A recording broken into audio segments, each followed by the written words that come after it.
Well, you really look nice today. I'm sorry? I said you really look nice today. Thank you. Okay, and my question is, how many children do you have and their ages? I have 3 natural children and 1 adopted son. My 2 boys are 8 and 10. My daughter is 12. And my adopted son is now about 28, I think. 28? Yes. Well, I adopted Willie when he was about 7. He actually is my cousin's son, and he's been with me ever since he was 7. Mary, you said about the kids. What school do they go to? I just sent them to boarding school in England. Mm-hmm. Yeah, and it's amazing because my son, who is 8, said, Mommy, do I have to wear skirts? Because everyone wears the uniforms there, and he thought he'd have to wear a skirt. I said, no, you don't. So they'll be away for a year. Mary, when you first realized about 1965 or so that everything was being geared toward Diane, what was the feeling between you and Florence? Did you feel like leaving then, maybe? Well, I didn't really realize that everything was being geared towards Diane that early. I realized that, yes, she was becoming out front and that she was a vocal point. What it did to Florence and myself, I would say, is we sort of felt like we were being suffocated. Our talents weren't really being used. But because we were getting so many other goodies, we sort of fed on all those emotions. And I think it really wasn't a very healthy thing to do. But by 1967, that really kind of destroyed myself and Florence as well. By 1967. Yes. How did all that come about? Was it a relationship, a personal relationship between Berry Gordy and she that started this? Oh, no. No, I think that personal relationship was secondary to the career and eventually where Diane and Berry went in their lives. I think basically it was because Diane is a very talented woman, and he just saw that that talent was something to be used towards getting to the goals that they eventually made it to. So for several years, you just sat and took it. I mean, you just sat and took Well, the no. fact that she was becoming the front. Several years, I'd say, I realized I couldn't do anything about it. That it was already on its way. That Diane was definitely being, yes, groomed to become the star, and that if I wanted to enjoy my career as I did, I might as well, yes, go along with it, but in the meantime, start preparing my mind towards what I wanted to do in the future. And also, the most important thing was to live my life as a human being the way I feel that I wanted to do. I wanted to be a nice person.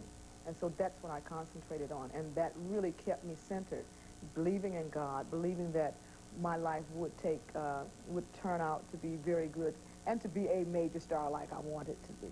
So patience had a lot to do with that, my belief in God. Dinah Ross, a nice person?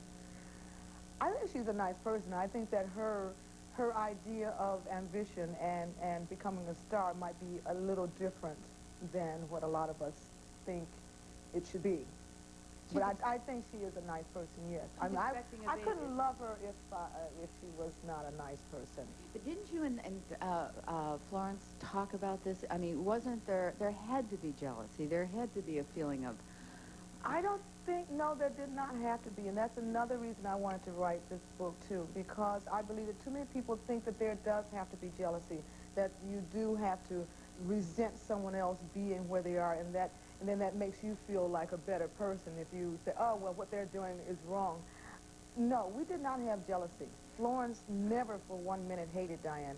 She resented the way things were going and that Diane was not looking at us or sort of being a bit more sensitive towards us.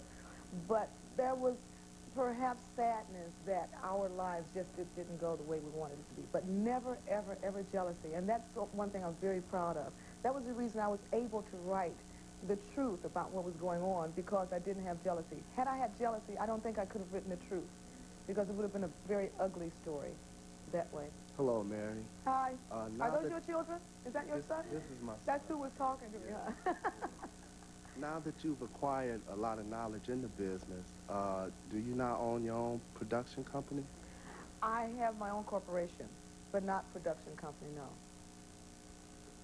Yes, Mary, I'd like to know, in your life as a Supreme, how many times did you stop and realize the influence that you had on young black women that wanted to enter the field that you were in? I'm glad you asked that. It's amazing. I never really thought about it until after the fact. I mean, while we were on top, all I was thinking about was, my God, they love us. I mean, I was, you know, just feeling good about myself, never really realizing that we were really touching that many lives. And since I've written a book, I've gotten letters not only from black women, but a majority black women who have said just what you've just mentioned, is that we really did have an influence on them. But more than that, I got a lot of letters from men, from white women, from Japanese, I mean, just all kind of people, young people who are my age now, 43 and 42, and who said that we played a very important role in their life, and I'm very happy about that. Now I see it, and I'm glad. Thank you. Mary, why did you and Diane never assist Florence's children after her deceased? That's a question that I sort of want to go into in my second book. I am writing the second book, and so many times during the 70s, when I wanted to do a lot, I really wasn't very strong myself. I mean, I was fighting to hold on to my sanity, praying that I wouldn't give up and perhaps end up just like Florence did. And then by the time I realized I should do something, it was too late. And even at this point, when I want to do so much, it's like they're out of my hands now. They're in, you know, I can't. And it's one of those unfortunate situations in life you learn too late and you wish you had. Your book is in paperback. It's doing great. Bestseller. It's number 4. I know. Dream Girl. You're writing more. Now, there's where you're going to be. Do you want to read those off where you're going to be today? Okay. I'll be at Kmart in Livonia at 12 to 1, signing books. Kmart in Fraser, 3 to 4. Dreams do come true. Oh, that's my statement. I'm not there, okay.